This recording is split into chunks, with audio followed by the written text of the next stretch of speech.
Had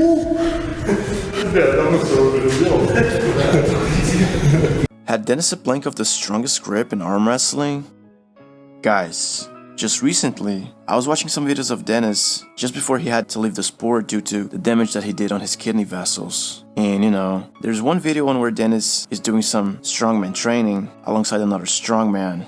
And on the training, they were doing farmer's walk. And farmer's walk is one of the most raw exercises to get your grip stronger, since it works on your wrists, hands, forearms, shoulders, and even back. And when we look to the approach that both were doing, we can see that while the strongman takes the weight and literally runs with it, since in strongman, it is all about getting that weight to a certain distance without letting go, Denis grabs the weight and gently walks towards the distance, having in mind not the hurry of putting the weight on place, but to really work on the grip with that isometric hold. And after he is done, Denis says to us that when he was in his peak shape, he used to do it with 150 kilos on each hand, which sums up to be 300 kilos. And when I saw that, I got thinking to myself like, hey, was anybody in arm wrestling doing any of that? Or getting any of those grip numbers?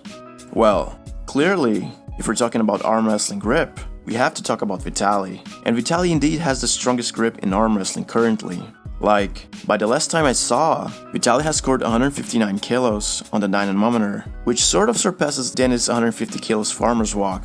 Although, there's one very important thing to consider. Like, on the dynamometer, you load it all up to grip it as tight as you can for a couple of seconds and then let go.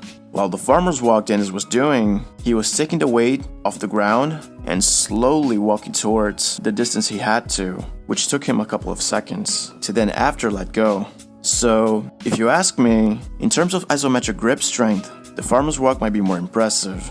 But what about you guys? Do you think Denis' grip was the strongest in arm wrestling? Leave that in the comments, and thank you so much for watching.